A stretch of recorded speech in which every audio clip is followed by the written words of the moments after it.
A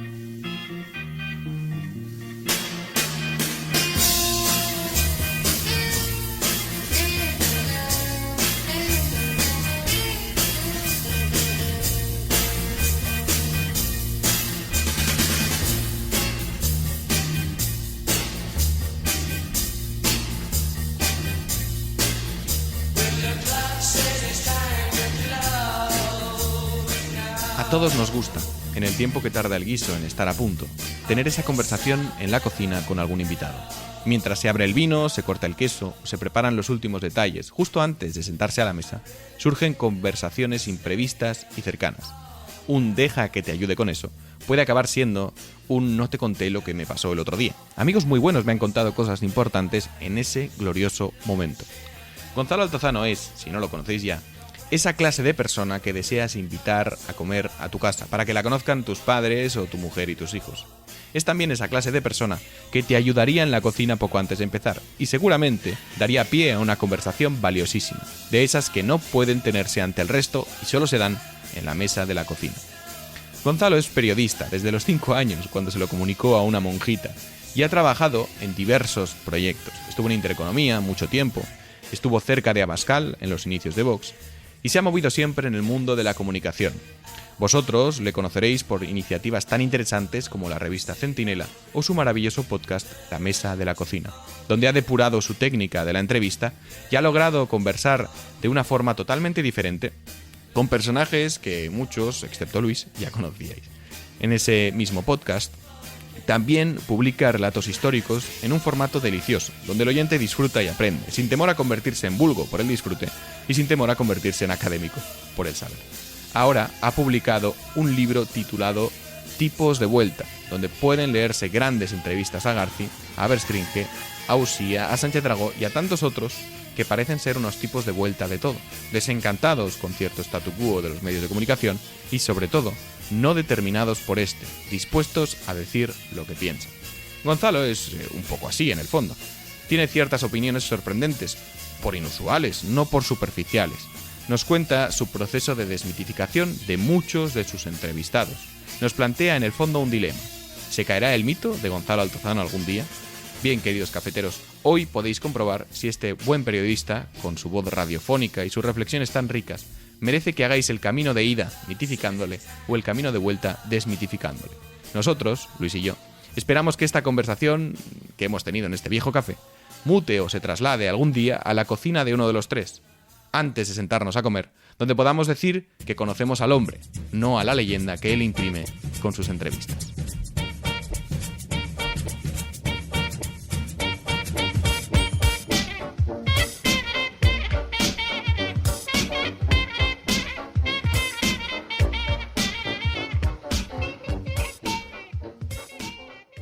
Vale, voy a empezar. Estamos aquí con Jaime. ¿Qué tal, Jaime?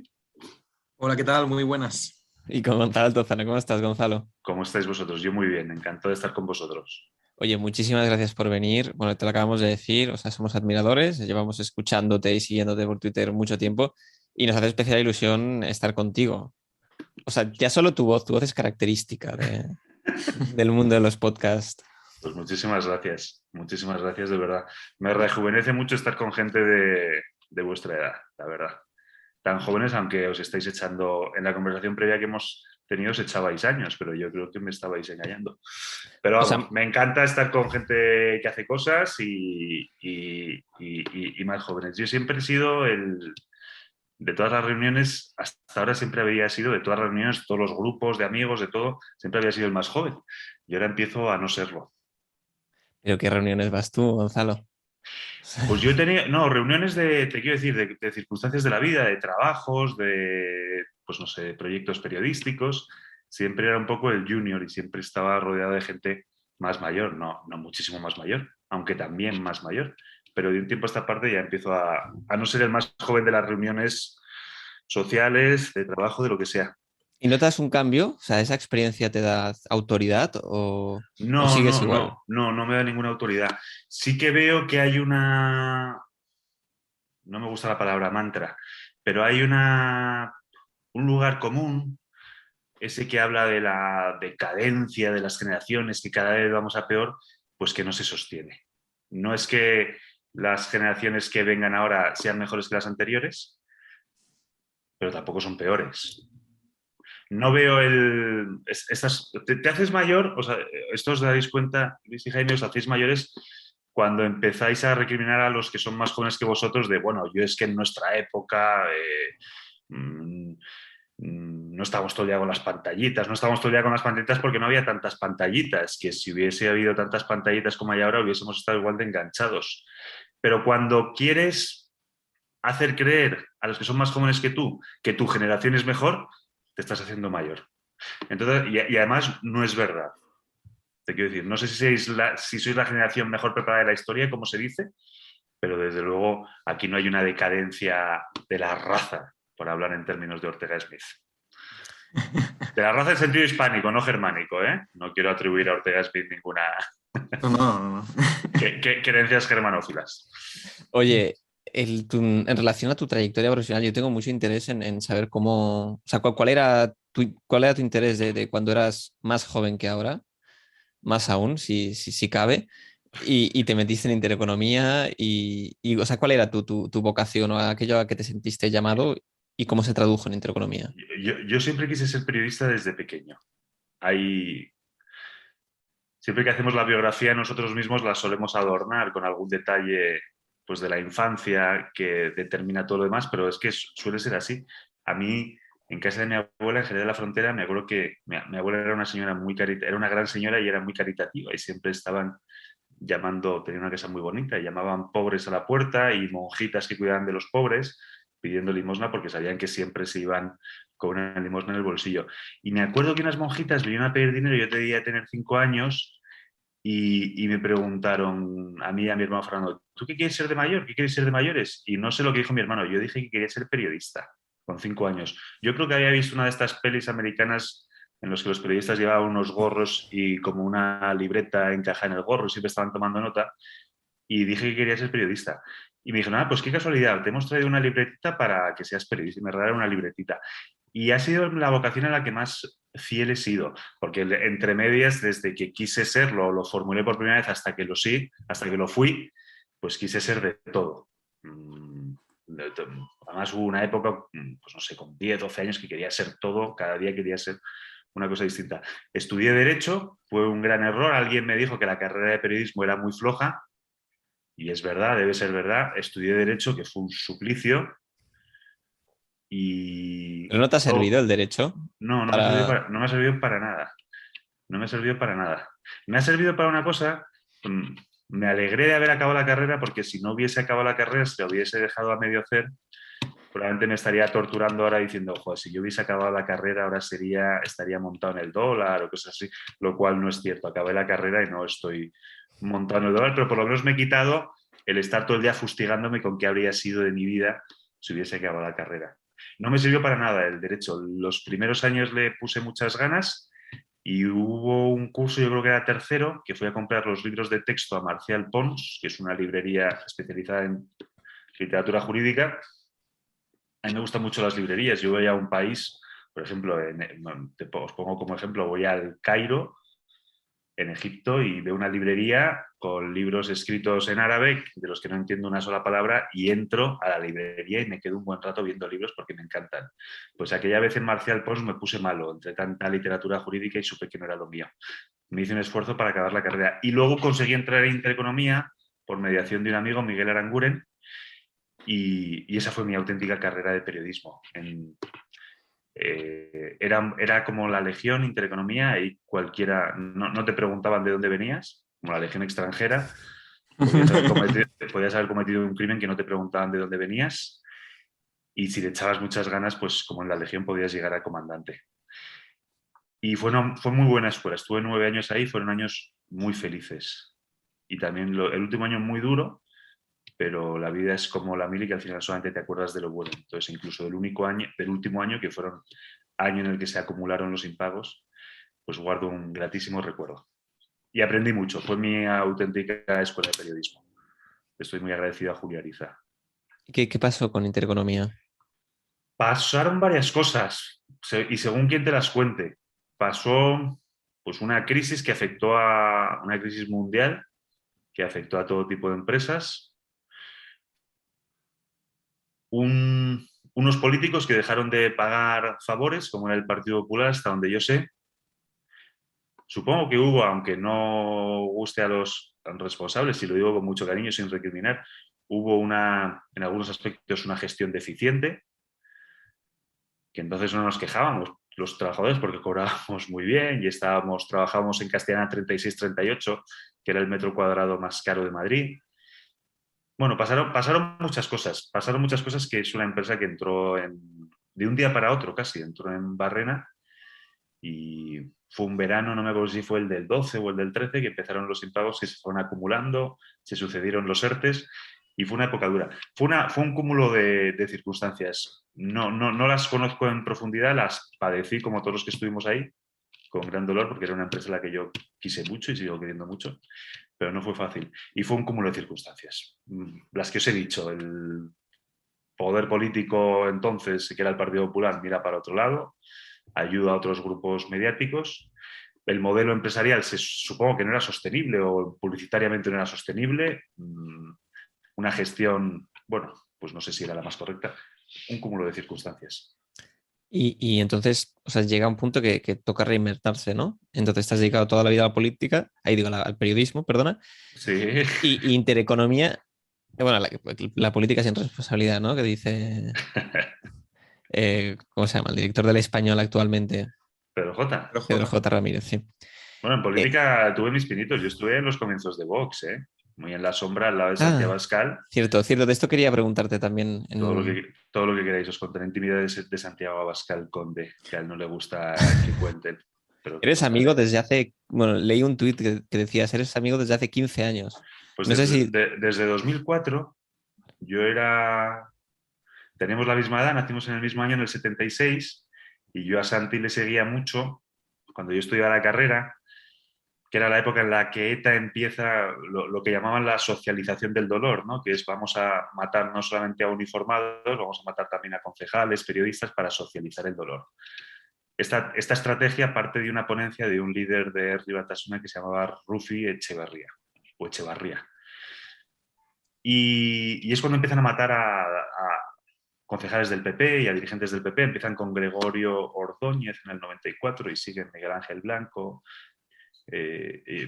y una serie de ellos más. Y había un muchachito que era el presidente de las nuevas generaciones del Partido Popular, que salía de vez en cuando en el telediario, y era Santiago Abascal. Y yo le admiraba horrores. Era la mayor épica que se podía concebir en la España de entonces, era ser militante del Partido Popular en el País Vasco. Y ya si eras joven, pues se engrandecía la leyenda. Le seguí mucho, y el periodismo, una de las cosas que te permite el periodismo es poder entrevistar a los que han sido tus referentes, tus héroes, tus ídolos. Yo antes en la carrera había trabajado como en una correduría de seguros y reaseguros, y creedme que no se te abría ninguna puerta vendiendo seguros, pero cuando dices que eres periodista y que quieres entrevistar a la gente, se te abren muchas puertas. En 2005 Abascal publica un libro que era La farsa de la autodeterminación, yo le hago una entrevista, el tío estaba en promoción, y congeniamos enseguida. ¿Qué pasa? Que cuando conoces a un héroe, a un referente, pues lo más probable es que que deje de ser tu héroe, ¿no? Porque le conoces en persona y ves sus pequeñas miserias, pero se convierte en algo mejor que un héroe, que en muchos casos, que es en tu amigo. Y yo me hice amigo de Santi pues por esa época, y lo fuimos mucho tiempo, tuvimos nuestros desencuentros. Yo hubo un momento en que pensé, cuando no consiguen escaño en las europeas del 13, pienso que el proyecto está acabado y que Santi Abascal está acabado como político, y soy bastante duro con él. Nos distanciamos por una serie de desencuentros, y doy muchas gracias por haberme equivocado en el diagnóstico, porque creo que están haciendo muy buen trabajo Vox en España. No soy boxero ni boxista, pero sí considero que han introducido elementos en el debate que antes estaban completamente silenciados. Y tienen así una parte más caricaturesca, esperpéntica, que me da un poquito de vergüenza ajena, pero luego hacen cosas que están muy bien hechas. Y Santi Abascal es un tipo estupendo. ¿Seguimos siendo amigos? Yo creo que sí. No tenemos un trato tan cercano como el que llegamos a tener durante muchos años, pero yo creo que nos guardamos afecto. Si nos vemos, nos damos un abrazo. No le invité a mi boda, porque era una boda COVID, en la que el número de invitados estaba muy reducido, y teníamos, mi mujer y yo, derecho a 5 amigos, y no le incluía a Santi, pero eso no significa que no nos tengamos afecto. Me gustaría tener un momento en una cosa que has comentado respecto a que cuando entrevistas a alguien, por lo general, sobre todo cuando es un referente, muchas veces se desmitifica o resulta pues un poco decepcionante. Eso es una cosa que comentas también con el podcast que grabaste con Fernando Díaz Villanueva y me parecía especialmente interesante esta idea, ¿no? Es la idea de te has dedicado al periodismo y muchas veces has entrevistado a gente y te has dado cuenta de que no sé si hasta qué punto vale la pena entrevistar a estas personas o el conocerlos. Entrevistar a gente merece siempre la pena. Lo que quizás no merezca la pena siempre sea mitificar a la gente. Es una tendencia a la que yo pues propendí mucho cuando era joven y luego cuando te vas cumpliendo años, vas cumpliendo trienios, tiendes menos a mitificar a la gente y la vas poniendo en su justa medida. Entrevistar a la gente siempre es interesante, siempre que sea gente interesante. Que hay mucha gente interesante, por cierto, ¿eh? Y lo que no es tan interesante es hacerte ilusiones con la gente. Lo que no significa tampoco convertirte en un cínico, sino saber que la gente es gente y que un referente tuyo pues, de tus años más jóvenes, pues cuando lo conoces a lo mejor conoces sus miserias o una vez que ya lo has conocido te empieza a interesar menos, ¿no? O al contrario, sucede pues, que una persona que has admirado mucho de pronto ves que te llama por teléfono y dices, joder, y si ya este tío le admiraba mucho y ahora tenemos un trato de tú a tú y quedamos incluso a comer y se puede decir también que somos amigos, ¿no? No hay que hacer ilusiones, ni con la gente ni con las cosas. Y ni tampoco hay que ser un cínico ni un desencantado. Hay que poner las cosas y las personas en su justa medida, creo yo. Eso es una de las cosas buenas de cumplir años, que cumplir años tiene muy mala prensa, pero oye, tiene un montón de cosas buenas y una de ellas es la madurez. ¿Cuántos referentes has desmitificado? Así un poco, no, sin decir nombres, pero No, puedo decir nombres si queréis. Yo admiraba mucho, por ejemplo, a Alejo Vidal Cuadras, que me parece un tipo brillante. Me parece brillante, me parece un político imaginativo, ingenioso, rápido, y yo creo que de jovencito le admiraba mucho por esas cosas. Le traté luego y, y no te digo que no sea un tipo al que no le des tu código PIN de tu tarjeta de crédito. Realmente eso no se lo darías casi a nadie, salvo a tu mujer, ¿no? Y no digo que Alejo no sea de fiar, pero ves cosas en él, pues unos cambios de humor con la gente, puede ser encantador y puede ser el tipo luego más insoportable. Conmigo no ha sido tan insoportable, pero yo he visto que ha sido insoportable con gente.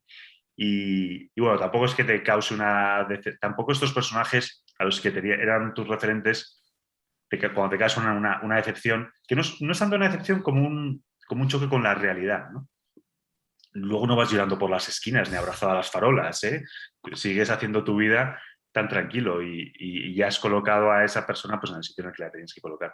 Digo lo de Julián Cuadras, puedo decir cualquier otro, ¿no? Sánchez Dragó yo también le admiré mucho y de Sánchez Dragó cuando le conoces o le tratas, te das cuenta de que se ha construido un personaje perfecto y que todo lo que dice no es que no sea la mitad de la mitad de la mitad, es que no es casi nada. No le gustan tanto las mujeres como dice, probablemente le gusten, pero no es tan mujeriego, ni ha experimentado tanto con las drogas. Esto último me lo dijo Antonio Escotado, me decía que Dragó era un tío muy cobarde con las drogas, que es que no se atrevía casi ni a fumarse un porro. Que no es que estés obligado a fumarte un porro, pero tampoco vayas por ahí diciendo que lo has probado todo. Entiéndeme. a mí lo de Sánchez Dragó que me impacta de las entrevistas, justo del libro este Tipos de Vuelta que acabas de publicar, es el momento que habla del suicidio como, como que se lo toma en serio, o sea, la posibilidad de suicidarse. Es interesante entrevistarle como personaje. Yo no veo que Sánchez Dragó se suicide. Creo que se tienen muy alta estima parece que estoy aquí despellejando al hombre. Es un tipo encantador y tiene una cosa buenísima de la que él quizás no presume tanto. Es lo de dime de qué presumes y te diré de qué careces, pues dime de qué no presumes y te diré de qué excedes, ¿no? Es un profesional como la copa de un pino. A sus 80 y tantos años, esto creo que se lo contaba el otro día Villanueva en la entrevista, es un tío que se prepara las intervenciones públicas a conciencia, que se escribe las conferencias. En España tendemos mucho a improvisar, o se tiende mucho a improvisar, a creernos, a confiar demasiado en una genialidad que muchas veces no tenemos y las cosas hay que trabajarlas. Y Sánchez Dragó tiene una cosa que a mí me maravilla y que me admira y que es una cosa que no solamente no me ha decepcionado, sino que después de tratarle he aprendido a admirar en él, que es la profesionalidad. que no abunda mucho, pero él la tiene y en grado excelente. Y a mí, al llegar a su edad, si llego a su edad, me gustaría en eso parecerme a Fernando Sánchez Dragó. Entonces tú dirías que sí, o sea, en las entrevistas sigue siendo un gran publicista, o sea, que está vendiendo la imagen que sabe que venderá. Es un gran comunicador. Fíjate, cuando haces una entrevista que va a ser luego publicada para ser leída, la tienes que transcribir y en una conversación oral todos nos enteramos de lo que nos está diciendo el otro, pero cuando lo transcribes te das cuenta que una cosa es el lenguaje oral y otra es el lenguaje escrito. Si nosotros ahora transcribimos yo creo que quien nos esté escuchando está entendiendo perfectamente lo que estamos diciendo. Si lo transcribimos y lo publicamos tal cual, la gente tendría serios problemas en entender de qué estamos hablando. O no se enteraría al 100%. Se enteraría en un tanto por ciento, pero no muy elevado. Sánchez Dragó no. Con Sánchez Dragó tú le puedes transcribir, te construye las frases de una manera casi perfecta, con sujeto, verbo y predicado, hila muy bien y es un gran comunicador. Luego tiene esta cosa de personaje muy exagerado que yo creo que ni él mismo se cree, pero no deja de ser divertido. Y para mí no es un cínico, es un jeta simpaticísimo. Yo lo definiría como un jeta simpaticísimo. Pero que tiene su mérito, que es un tío trabajador y que para mí me merecía estar en un libro que se titulase Tipos de vuelta. Porque también hay que estar de vuelta para echarle tanta cara a la vida como se la echa Dragó. Hay una cosa... No, dale, Jaime, perdón. Sí, no. Ahora, a raíz de lo que decías de Sánchez Dragó, hay un punto, y tú que has entrevistado a tantos periodistas célebres, gente del mundo, del mundillo, hay un punto en el que el ser periodista es que te empuja directamente a creerte un personaje, ¿no? y a desempeñar un papel Sí. para el público. Sí, sobre todo ciertos periodistas con una proyección pública, porque la gente no sabe que no todos los periodistas salen en televisión, no todos los periodistas tienen una columna en el periódico, o no todos los periodistas tienen una colaboración en radio, sino que hay una carpintería del periodismo con muchos periodistas que no. Pero sí, no creo que sea privativo de los periodistas. Yo creo que es una condición compartida con ser un personaje público. Y ahora las redes sociales convierten personajes públicos a casi cualquiera, ¿no? O sea, cualquiera podemos ser un personaje con un mínimo de seguidores que tengas en redes sociales, ya eres un personaje público para esas personas. Y es verdad, joder, no me acuerdo, lo he leído esta mañana y yo creo que era tomando notas de una entrevista que estoy preparando. Yo cuando preparo una entrevista leo cosas de la entrevista y luego tomo notas y las transcribo. Y creo que era Enrique García Máquez citando a Cioran, que decía algo así como que todos estamos destinados a encarnar la mentira que somos, ¿no? Sí, hay gente que se cree el personaje y luego se ve obligado a actuar según ese personaje, que debe ser una cosa bastante agotadora. Yo quiero creer de mí mismo que yo no me creo ningún personaje.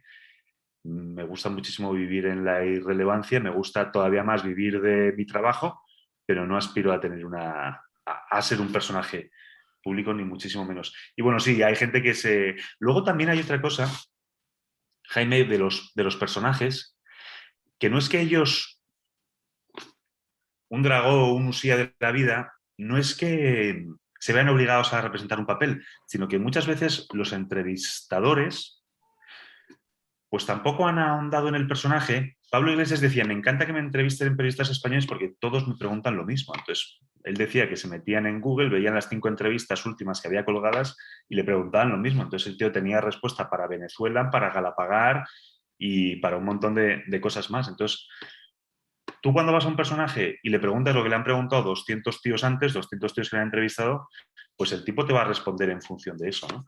Y muchas veces se crea el personaje. Pero si vas más allá, descubres a personas. A mí es lo que más me gusta, que gente que ha leído el libro, que tampoco es que me hayan llegado muchísimos comentarios, pero los que me han llegado, lo que me gusta es cuando me dicen, pues he descubierto, pues pensaba que conocía a estos personajes, me había hecho una idea, pero he descubierto unos personajes que hasta ahora no conocía, ¿no? Me lo dice Usía en la entrevista, y perdón por la autocita y formular el elogio que me ha hecho otro, pero termina la entrevista diciéndome, tú sabes más de mí que yo mismo. Y eso es bonito que te lo digan si eres entrevistador. Mira, a eso mismo iba. O sea, una de las cosas que más me llamó la atención del libro cuando lo compré, o sea, más allá del diseño y tal de Ediciones Monóculo, que es que está muy logrado, es que empecé a leer los nombres de los entrevistados y no conocía prácticamente Ninguno. Bueno, no sé, Jaime, a mí me gustaría hacer la prueba contigo de cuántos conoces, ¿vale? Te los leo y vas contando, si te parece. Venga, Primero, Alberto Vázquez Figueroa, ni idea. Pío Moa, Sí, Fernando Sánchez Dragó, sí, Rafael Vera, no, Antonio Escotado, sí, Mario Conde, sí, Alfonso Usía, sí, Alejo Vidal Cuadras, sí. Amando de Miguel, Ostras. No, José Luis Garci, sí, Albert Boadella y Jorge Bester, que sí. estos todos imagino que sí. Yo escuchando tu entrevista con Fernando Díaz de Villanueva y hablabais de José Luis Garci, como yo no sabía quién. No sabes quién era Garci. Me No, o sorprende. sea, Me sorprende por una cosa. Claro, es que son personajes, joder, que es normal que no los conozcáis, pero que estaban muy presentes en los 80 y los 90, que es cuando yo, que soy del 76, pues empezó a preocuparme, ¿no? Bueno, yo era muy inquieto y me gustaba mucho la tele y leer el periódico, escuchar la radio, en esa vocación temprana periodística, y eran personajes que estaban muy presentes. Antes no había la cantidad de producción de contenido que hay ahora, antes había 2 cadenas de televisión. Aquí parezco un viejo, ¿no? Diciendo, en mis tiempos había 2 cadenas de televisión, había 3 periódicos, en las casas se compraba uno, en las casas de derechas el ABC y en las de izquierdas el País. Y como mucho, pues podía haber ahí una cosa, un territorio gris que era el Diario 16 y el Ya. Bueno, entonces eran personajes que eran muy conocidos por el gran público, pero que es verdad que es normal que vosotros no tengáis por qué tener referencia a estos personajes. Una de las cosas que se recrimina a las nuevas generaciones, por ejemplo, es lo de es que no sabéis quién fue ETA. Y a mí me recuerda cuando yo era pequeño que nos decían nuestros mayores. O sea, cuando digo mis mayores hablo de la generación de los abuelos, ¿no? Es que vosotros no sabéis quién era. Casi te lo recriminaban, no mis abuelos, pero esa generación. Es que no sabéis quién fue el maquis, que eran los bandoleros después de la guerra civil, que claro, que muchas familias habían vivido aterrorizadas muchos años por el maquis, ¿no?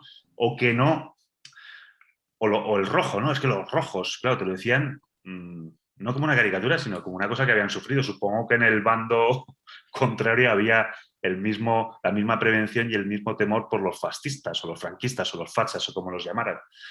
Pero uno no tiene a mí me parece hasta cierto punto sano, y esto habrá que matizarlo de 1000 maneras, que las nuevas generaciones no sepan quién es.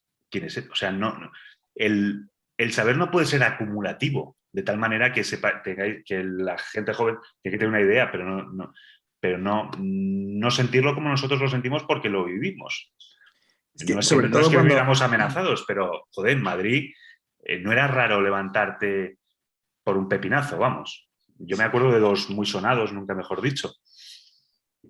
Pero sobre todo cuando es una generación que se lo reprocha a la siguiente y es algo que ya la siguiente no está viviendo, la culpa es de esa generación que se lo reprocha, que no se lo ha transmitido, que no ha sabido transmitírselo. Sí, Si es que era importante transmitirlo. O lo han transmitido, pero es que tampoco puedes estar... Vale, sí, lo transmitimos, tal, eso se cuenta, pero ¿qué pasa? Que la gente joven tiene que estar, o la gente de ahora, las generaciones de ahora, tienen que estar perpetuamente hablando de ETA. A mí hay una cosa que me da mucha atención. Sí que se ha conseguido, no con ETA, se ha conseguido con el franquismo. Yo veo que se habla más de Franco hoy cuando yo era pequeño. Y yo cuando era pequeño estoy hablando con 6 años, que Franco llevaba 6, 7 años muerto, no más. No se hablaba tanto de Franco como se habla ahora de Franco, y Franco no era un debate tan encendido como lo puede ser, al menos por lo que yo veo en redes sociales, ¿no? En gente más joven. Y me parece una cosa curiosísima, me parece un gran logro de los tíos que han acuñado la idea esta de la memoria histórica, ¿no? Y los agravios históricos. Que se hable de Franco tantos años después y que esté tan presente, me parece una cosa sorprendente. de hecho, sale justamente esto en una de las entrevistas, ¿no? Que, o sea, no caigo quién, pero unos entrevistados dice que su padre era del bando perdedor y nunca trataba el tema de... Yo era Garci, precisamente, a quien no conocías tú, a Luis. Es que he tenido que ir buscándolos en Wikipedia. Sí que ya te acuerdas, vale. Sé que Luis, al cancela principio... cualquier posible entrevista a García en algún momento. Vale, es que como los he leído de corrido, pues saber localizado todo perfecto a veces me pasa. Pero Bueno, García es el primer tío que gana, el primer español que gana un Oscar. un Oscar, estos sí, o sea, ahora como me he leído la entrevista, te sabría decir de qué va su vida. Y es un gran escritor, más que cineasta, ¿eh? De hecho, te voy a decir Ahora una ya cosa, sabe quién Gonzalo. es gracias a tu libro. Gonzalo, gracias a ti he conocido a José Luis García de una manera que no lo conocía. Pues yo te lo agradezco, es un tipo estupendo. No hay peligro de que nos escuche porque es un tío que no tiene ni móvil, ni ordenador, ni mucho menos conexión a internet, ni nada. Así que no hay peligro que nos escuche. Pero es un tipo estupendo, me parece un gran escritor. Y luego un personaje, pues sus películas de los años 80, del Madrid y la transición, pues a mí me provocan mucha nostalgia porque yo era un niño de la transición. El Y Crack, ¿verdad? El Crack es una película cojonuda. Si no la habéis visto, la tenéis que ver. Y eso que se dice que segundas partes nunca fueron buenas, en el caso del Crack es mentira, porque el Crack 2 es todavía mejor que el Crack 1. Luego hizo hace poco García el Crack 0, que es horrible, malísima. Y es una pena porque dices, joder, al final la edad, el ir cumpliendo años, pues uno va perdiendo la creatividad o la capacidad que tenía cuando era más joven, ¿no? Y eso te da un poco de pena. Yo creo que él mismo lo dijo, de hecho. Bueno, no sé si se refería a esta película o no, pero yo recuerdo haber escuchado el programa que tiene en el radio con Luis Herrero de Cowboys de Medianoche, que decía que estaba grabando y luego salió el Crack 0. No sé si se refería al Crack 0, pero decía que estaba hasta los cojones de grabar, que no era cuando era joven, que es que le costaba un montón. Le cuesta. Pero Y bueno. luego es una película, a mí, yo estaba deseando que me gustara, porque soy muy garciano, pero es que es infumable la película, vamos. Pero nos quedamos con la producción anterior. O sea, la entrevista entiendo que es previa a esa película, ¿verdad? De hecho, en la entrevista hablamos de, ¿y usted algún día grabaría el Crack Justo. 3? Y dice, bueno, sí, pero tendrían que financiarme y tal. Y Tendría que se, ve ser... que tenía, se ve que tenía una idea, un multimillonario, dijo. Y se ve que tenía una idea, y dice, pero no será el Crack 3, será el Crack 0. O sea, que tenía una idea acabada de lo que luego fue. Sí, sí. Oye, pues no, pero yo todo esto lo quería resaltar en un punto positivo porque, o sea, es un conocer a personalidades que enriquecen, ¿sabes? O sea, que no era como un ¿quién es esta gente? Sino para la gente de nuestra generación, oye, o sea, y tal vez hay personas que interesa conocer, ¿no? Entonces, Yo te iba a preguntar, Gonzalo, están de vuelta. por los nombres que están ahí en el libro, ¿no estamos hablando de referentes de la derecha? No todos Cultural. ellos. No El todos Jorge ellos, ¿no? Bestringe se ha ido, No, ha Joder, derrapado. pero proviene de muchos Bueno, sitios. proviene del nazismo. Y pertenece, vamos. sí, entre Proviene del comillas. nazismo. Es el viaje ideológico más completo que se ha hecho en España. Yo creo que lo ha hecho Jorge Bestringe y Pío Moa. Sí, Pío Moa también ha hecho... sí. Pío Moa es un tipo francamente antipático, pero muy interesante, pero es antipático. Jorge Bestringe, contrariamente, es un tipo tremendamente afectuoso, simpático, cercano. Jorge Bestringe para mí era un referente porque ya os digo, yo era un niño muy precoz al que le interesaba la política y este señor era el secretario general de Alianza Popular, que era lo que había, la derecha más potable entonces, en los años 80, y era la única derecha, bueno, más potable y con un cierto proyecto viable, porque lo otro era extraparlamentario. Y entonces Bestringe pues, era un tipo que la derecha le admiraba mucho.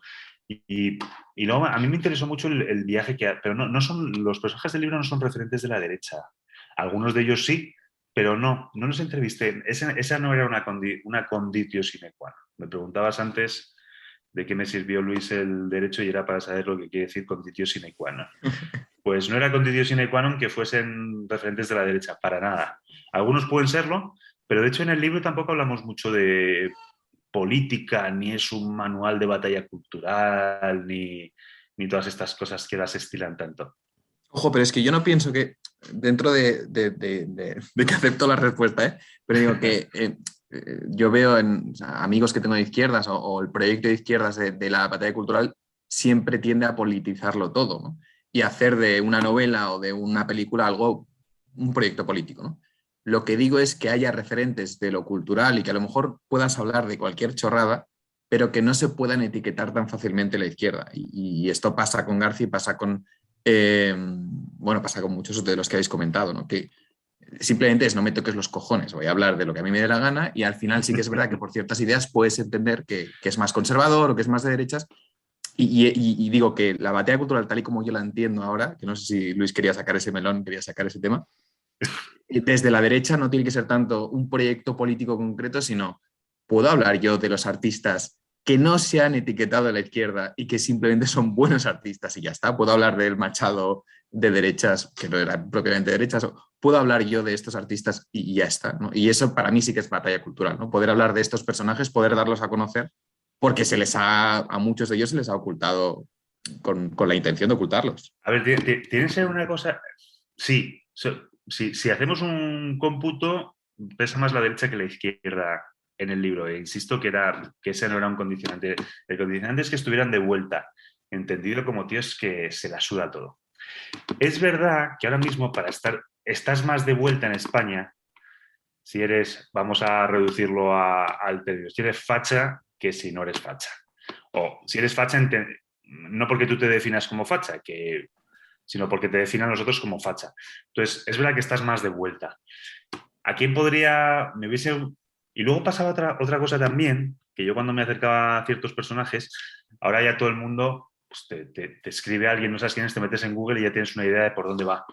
Y es verdad que hay una cierta polarización en España. Uno viene de donde viene, en mi caso vengo de Intereconomía y de otros proyectos, y si alguien tiene que no creo que nadie tenga la malsana curiosidad de poner a Gonzalo Tozano imágenes a ver cómo es mi cara, pues se encontrará con fotos con Santiago Abascal en alegre camaradería los dos, pues no sé, enseñando un libro o un viaje por ahí, cuando hacíamos viajes por España. Entonces, enseguida me etiquetarán como facha. Y es verdad que a mí hay gente que me interesa mucho, que pueden estar en la izquierda, que me interesan vitalmente, y que muchas veces no te conceden entrevista porque piensan, bueno, este tío está en este medio, viene de aquí y aquí tiene que haber gato encerrado. Y eso es un poco triste. Al final consigues, si te lo esfuerzas mucho, consigues venciendo esas resistencias. Pero a mí me interesa entrevistar a gente, no necesariamente que piense como yo ni que tenga mis mismos intereses, cada vez menos. Yo he tenido unos años más jóvenes, más militantes, más de batalla cultural pura y dura, de entrevistar de cómo me sentía ungido con una misión y que tenía que lanzar un mensaje y convertir a Rusia casi a no se sabe exactamente qué, y sí que iba todo, no daba puntadas sin hilo en todos los proyectos. Luego no te digo que te vayas desencantando, pero me veo con menos ardor guerrero que antes, la verdad. Es que, bueno, hay un punto en el que, no sé si más o menos lo has insinuado, pero al final el no estar en esa, no sé si llamarla izquierda, ¿no? Pero en esa corrección política es lo que les hace estar de vuelta de todo, ¿no? Sí. Hasta las narices. Es que Jorge Bestringe yo lo conozco porque salía mucho, hace 5 o 6 años, salía mucho en Al Rojo Vivo, en el programa político de La Sexta de Ferreras. Le consultaba mucho y ponían el rótulo de profesor de políticas, asesor de Podemos. Y entonces... claro, yo digo, y este tío, porque además era muy divertido como hablaba, era para un tío que a mí me resultaba muy atractivo, y digo, ¿quién coño será este tío? Y claro, un día llegó mi padre, me explicó y dije, joder, empecé a buscar la historia y digo, madre mía. Y un día tal cual empezó a lavar el famoso muro de Trump, porque dice, coño, es que los mexicanos matan de hambre a sus pobres y se los quieren meter a Trump. A mí me parece muy bien, ese muro tendría que medir el doble. Y tenía el rótulo todavía de asesor de Podemos. Coño, porque, y a lo mejor ni Sánchez Dragó, ni Bestringe, ni seguramente muchos de los que has entrevistado dirán que son de izquierdas, que son de derechas, pero es a los que la derecha no les importa escuchar porque no tienen esa cortapisa, no tienen ese filtro de, uy, este tío no lo escucho porque es un machista, o porque, no sé, a mí que un Sánchez Dragó sea ateo, sea agnóstico, o yo qué sé, me da igual, voy a seguir escuchando, voy a seguir... pero que hay otros sectores que es más sectario y ya no lo permiten, no permiten acceder a ese mundo. De hecho, Jorge Bestringe está en Podemos y ha tenido un papel en Podemos por su amistad con Pablo Iglesias y no sé si con Errejón. Monedero sí también. Sí con Monedero. Pero hay un meeting de la primera campaña, de la del 14, que es un meeting que estaba... Luego se han hecho muchos vídeos parodia cuando dice Pablo Iglesias, no me gustan esos políticos que buscan el aplauso fácil, y termina de decirlo y todo el mundo se pone a aplaudirle. Entonces hay un cachondeo con eso. Pero es un meeting que hacen en un parque en Madrid y están Errejón y Pablo Iglesias. Y Pablo Iglesias tiene que hacer una defensa de Jorge Bestringe, porque en Podemos no se le veía bien. Y es verdad que Bestringe es un tío que en el tema de la inmigración, yo no sé si es en esta entrevista o en otra que le hice, el tío nos dijo, no, si yo estoy a favor de los refugiados, de que entren todos los refugiados, pero uno por uno. O sea, uno por uno, a ver quiénes son cada uno de ellos. Ordenadamente. Ordenadamente. Es un tío que tiene una pistola en su casa. Fue vecino en la colonia en la que vive, en Madrid, por la zona del... No estoy desvelando ningún dato de carácter privado porque es público. Él vive en una colonia... En Madrid tiene sus colonias, que son unas cosas fascinantes, que de pronto entre un montón de montañas de cemento hay como una colonia de casitas que han resistido el paso de la especulación inmobiliaria, diría uno de la plataforma de los desahucios. Pero y están desperdigadas por la ciudad y son muy chulas. Y él vive en una de ellas. Y tenía como vecino hace años a Iván Espinosa Los Monteros y a Rocío Monasterio, de recién casados. Y a mí me contó Iván que en una ocasión estaban fuera Iván y Rocío de viaje y les saltó la alarma y le llamó Bestring y les dijo, oye, os ha saltado la alarma en casa. ¿Queréis que me acerque con la pistola? Bueno, son cosas curiosas. Bueno, otro que defendía en su día el derecho a portar armas era Pablo Iglesias, que hay un libro también muy célebre, un vídeo muy célebre del programa este que tenía Fonapache, uno de estos, que hacía como una especie de editorial y lo defendía. Por cierto, y lo voy a decir, y probablemente me caigan collejas por todas partes, Pablo Iglesias es un gran entrevistador. O es un buen entrevistador, hace buenas entrevistas. O sea, yo creo que la clave era que fuera buen político para ser presidente. No buen entrevistador, pero bien. Es buen entrevistador. Tiene entrevistas muy buenas. Entrevistó a Juan Manuel de Prada, que a mucha gente le sorprendió. Espectacular. Es muy buena, sí. Espectacular. Yo no sé si la amistad empezó ahí o había empezado antes, pero se nota un montón que se quieren, tío, que se aprecian. Que se tienen un afecto. Entrevistó también... ¿A quién entrevistó? A Fernando Romay, uno que fue jugador de baloncesto del Real Madrid en los 80. Sí. A Iván Redondo. Antes de que Iván Redondo fuese Iván Redondo. Sí, la entrevista además le decía, nos gustaría ficharte en Podemos, pero es que cobras una pasta o algo así. Y fíjate, Iván Redondo le iba explicando las series en las que se basaba. Y sacó el famoso alfil, ¿no? Y el peón y la reina, ¿no? Del ajedrez. Sí. Eso que todos llevamos, que no salimos de casa sin dónde está el peón y dónde está la reina.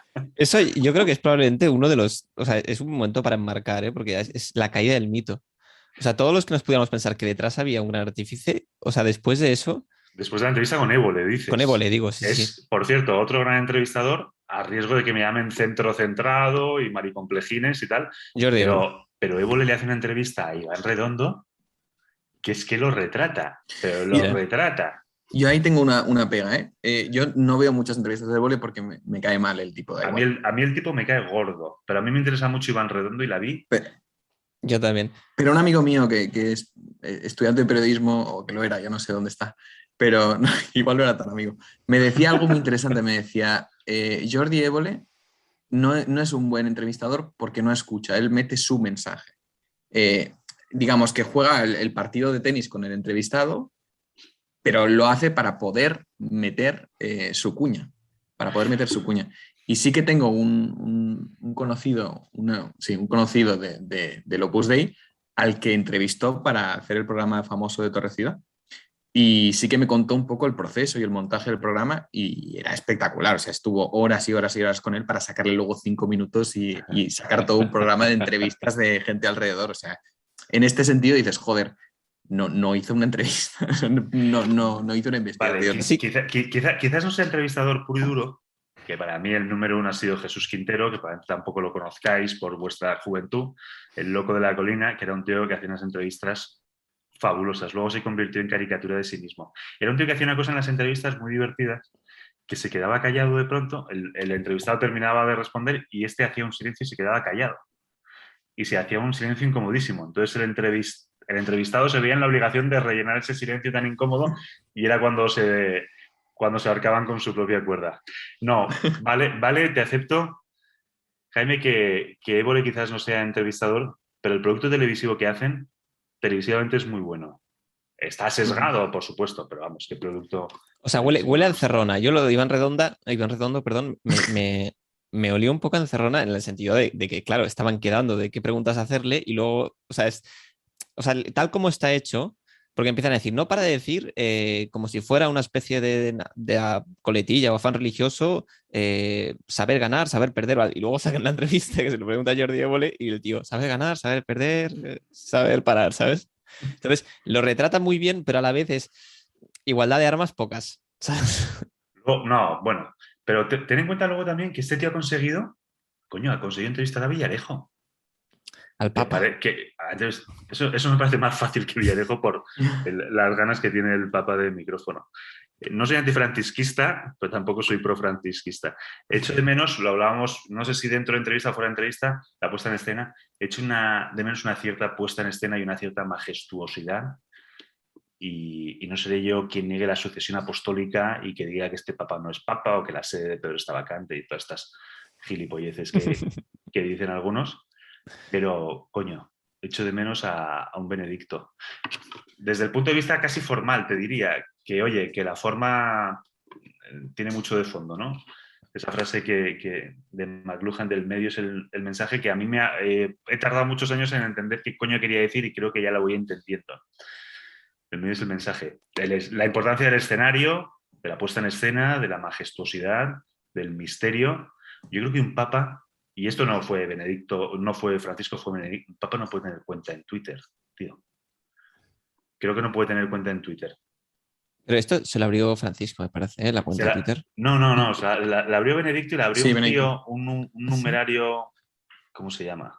Entrala, sí. Gustavo Entrala, o no sé qué. Un tipo del típico gurú de estos de los medios y bueno, le abrió una cuenta de Twitter y hay una famosa imagen de Benedicto dándole al pajarito para lanzar el primer tuit, que yo creo que lo lanzó y se olvidó, se lo debía llevar a alguien. Pero bueno, no, que os decía de Évole, coño, que el tío ha conseguido... Villarejo, que es muy difícil. Me estoy leyendo un libro de Villarejo ahora, que lo tengo aquí enfrente. Son 700 páginas, lo han escrito un periodista y un detective, y te cuentan todo lo de Villarejo. Villarejo es un personaje fascinante en la historia de España. Está en todos los fregados. No hemos tenido noticia de él hasta hace poco, el gran público, pero está en todo, desde la muerte de Franco hasta hoy, hasta en todos los líos. Un tipo, lees el libro y es un tipo, digo que es fascinante, pero es repugnante también, que no...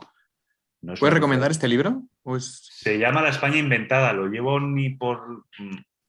llevar un tercio y es muy interesante. Y te cuenta muy bien la historia de este tipo y está muy bien documentado y muy bien hecho.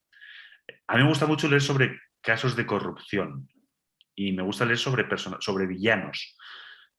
Me santifican más que las vidas de santos. Tú la vida de santos la lees y dices, este tío, macho, ya con 7 años le hablaba a los pajaritos y hacía milagros y entonces no te ves reflejado en el santo.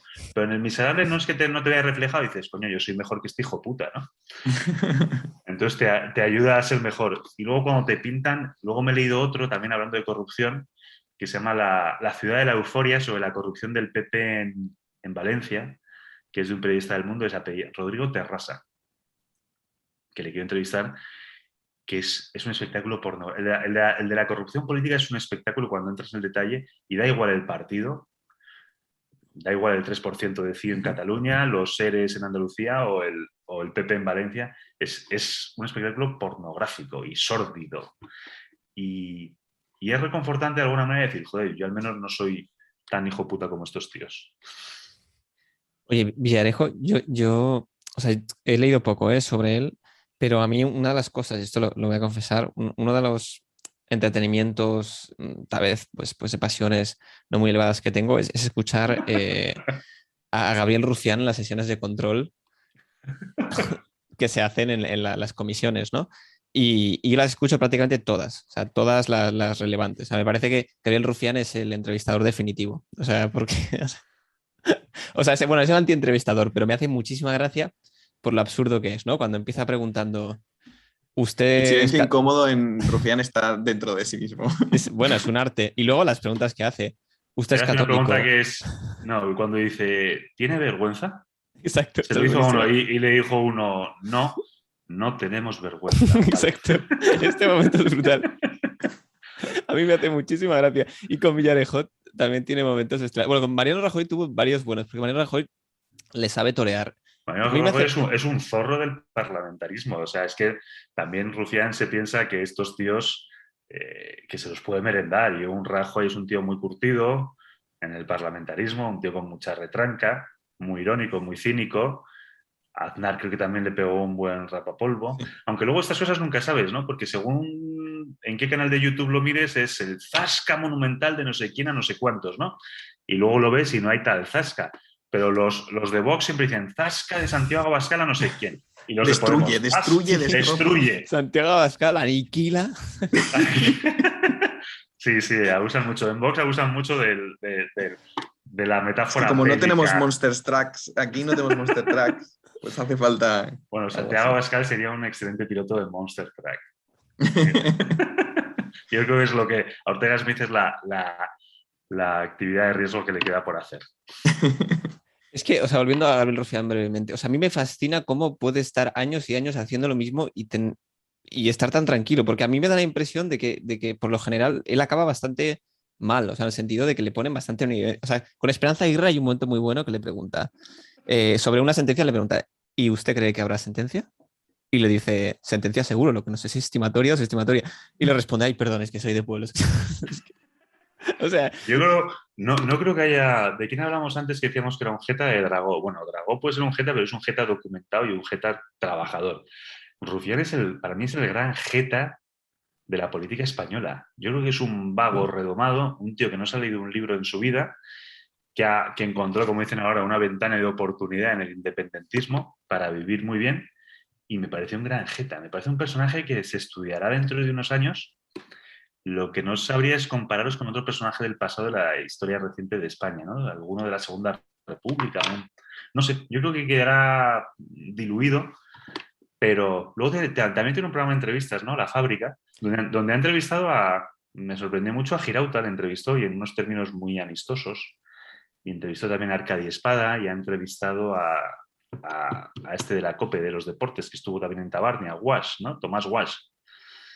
Uno que estuvo en Tabarnia al principio. Bueno, Sí. el tipo tiene una cierta... Fijaos que os digo, no me extrañaría nada que Rufián acabase en el españolismo. Siempre que le hagan una oferta económica lo suficientemente sustanciosa. Estoy convencido. No tanto por convicción, yo creo que no se lo cree. Lo de ahora no se lo cree. Y que, oye, que si... No me extrañaría nada que acabase de director, que ya sería la coña, pero que acabase el director del Instituto Cervantes en Abu Dhabi. podría ser. Oye, para finalizar, que tampoco tenemos que quitar demasiado tiempo. Tenía dos preguntas más en el tintero que hacerte. Entonces, una es el momento en que te toca reinventarte, perdona, Sí, cuando Intereconomía se va abajo. sí. ¿Cómo vives ese momento? Pues lo vivo muy traumáticamente. Yo voy mucho en Madrid con mi mujer, vamos a un sitio que está en el río Manzanares, que se llama Oscar Pata Negra y compañía, y yo siempre le digo a mi mujer, aquí puedes venir tú aquí con unos leggings, un abrigo de visón y unos tacones, o sea, muy hortera, y no te va a mirar nunca nadie. Pues es el típico sitio donde no te encuentras a nadie, no conoces a nadie y nos gusta mucho. Pues. Y los camareros tienen entonces una camiseta que pone, en el dorso pone, en la espalda pone, reinvéntate tú. Y eso me encanta, reinvéntate tú. Sí, pero sí que estamos obligados a reinventarnos. Pues lo vi a mí se me cae un mundo entero, que es cuando se cae la Intereconomía que yo conocí, donde estuve 9 años muy bien. Y yo que tenía 37 o 36 años, 38, no me acuerdo, 38 años a lo mejor, pero vi que había gente más mayor que yo, que había estado conmigo en Intereconomía, que habían estado viviendo muy bien, muy cómodamente, y que aquello se cae y no han encontrado todavía acomodo. Un drama. Y me di cuenta, bueno, pues que en ese hábitat, en ese microclima que era Intereconomía, no por ser Intereconomía era microclima, sino que todas las empresas, la sociedad está hecha de microclimas, ¿no? Y de micromundos. Pues que yo estaba muy bien considerado y tal, pero que fuera de eso, coño, que no sabía hacer muchas cosas con mis manos. Que no sabías hacer muchas cosas. Pues sabías hacer entrevistas y dirigir una revista, pero no te sale en trabajo de director de revistas todos los días, ni de director de un programa de radio. Y ahí me empecé a preocupar. Yo he sido siempre muy enemigo de la tecnología, todo lo contrario que Díaz Villanueva, que es un tío que ha nacido con cámaras de fotos y ordenadores y tal, y cachivaches. Pero sí que me di cuenta de que si yo quería sobrevivir en el periodismo, tenía que adquirir cuantos mayores conocimientos técnicos, mejor. No ya de contar una historia y de comunicar un mensaje, que son más o menos que lo tengo cubierto, sino manejar un montón de herramientas, ¿no? Pues desde redes sociales a edición de vídeo, audio, cosas así. Y en esas ahora estoy en un proyecto que es 7NN, pero no dejo de hacer cositas por ahí los ratos que tengo libre, porque yo tengo ese pánico de intereconomía de tener un único pagador, ¿no? O de ser dependiente de un único pagador por si luego las cosas van mal, que te quedes desactualizado y ya a una cierta edad. Yo ahora tengo 45, pero me considero que estoy mejor preparado que entonces, ¿no?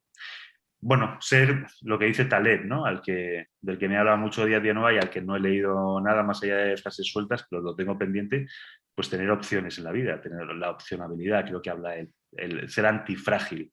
Cuantas más herramientas manejes, mejor. Y de esa manera me reinventé. Entonces empecé a hacer lo del podcast y me puse por mi cuenta y de pronto me veía al teléfono pues llamando a gente, ofreciendo mis servicios a empresas y tal.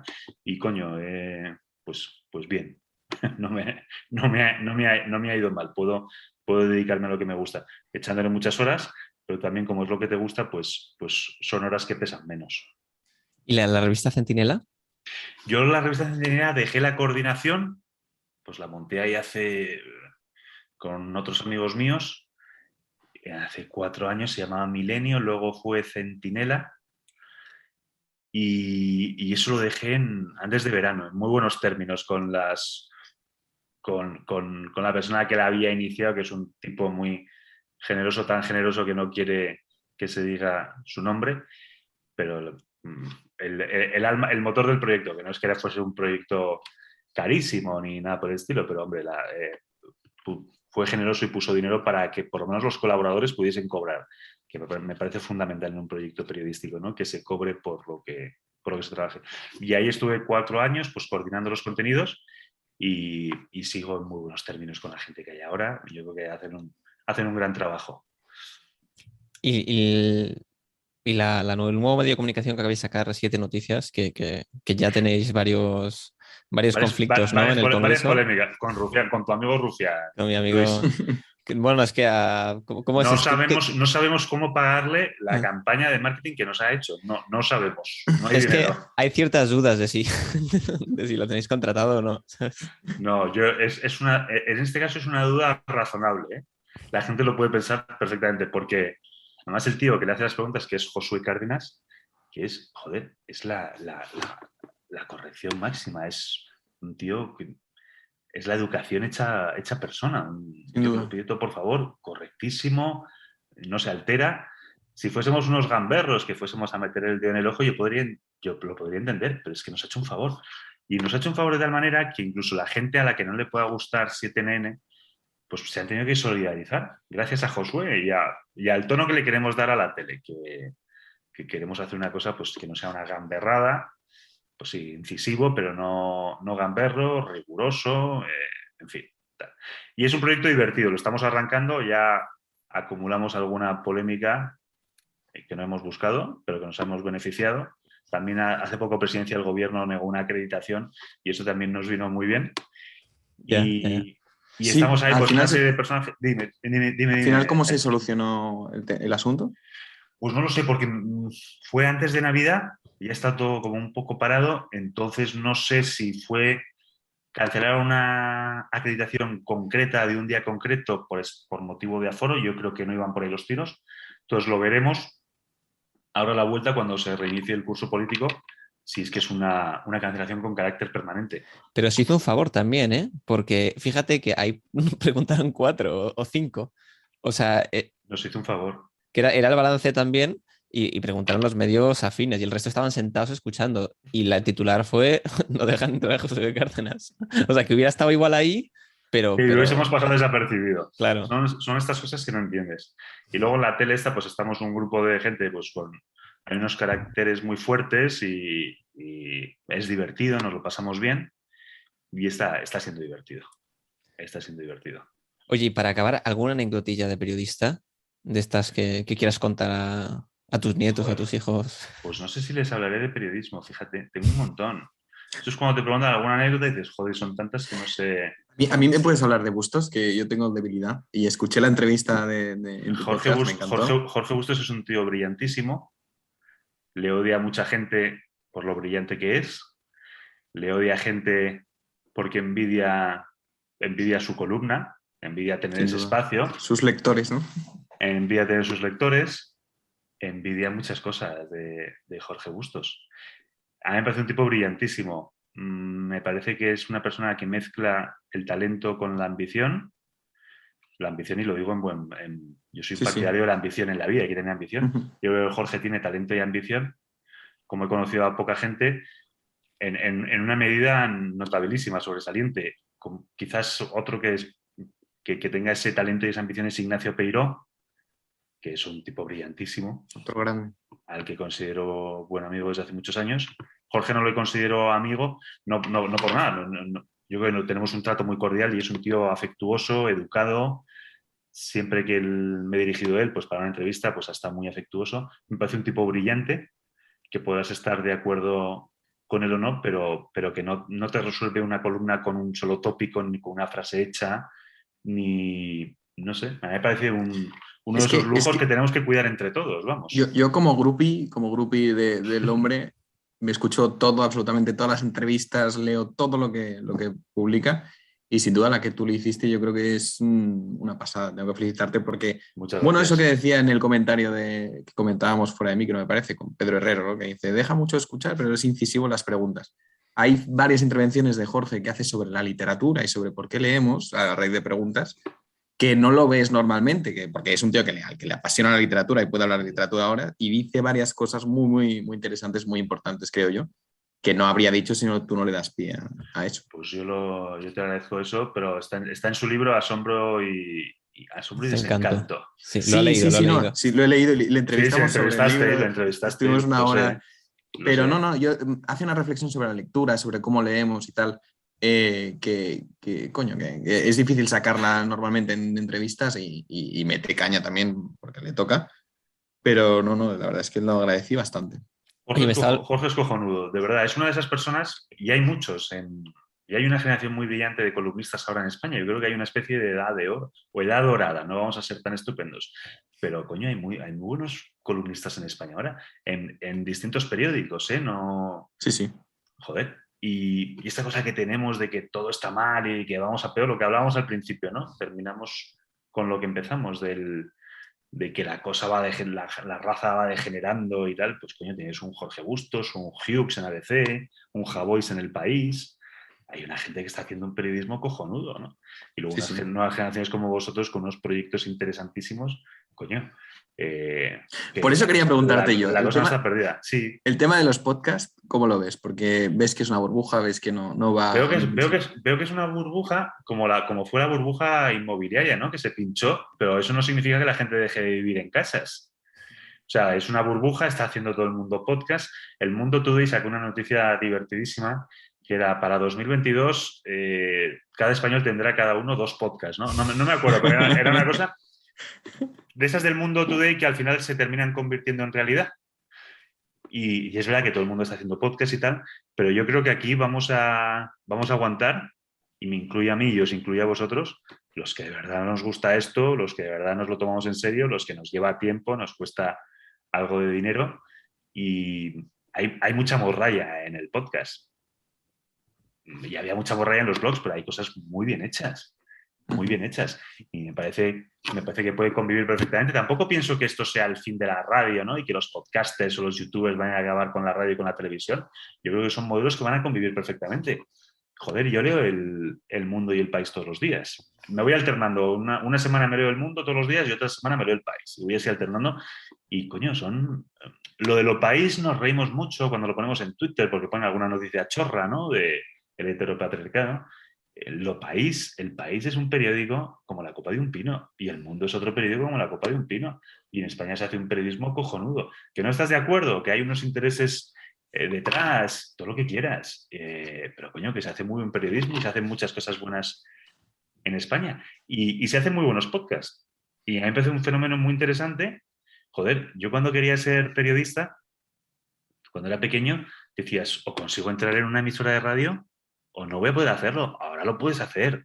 Lo puedes hacer desde... Y hay gente que lo está haciendo desde casa. Y hay gente que lo está yendo muy bien. Es el caso de Díaz Villanueva, ¿no? Que vive de ello y vive muy bien.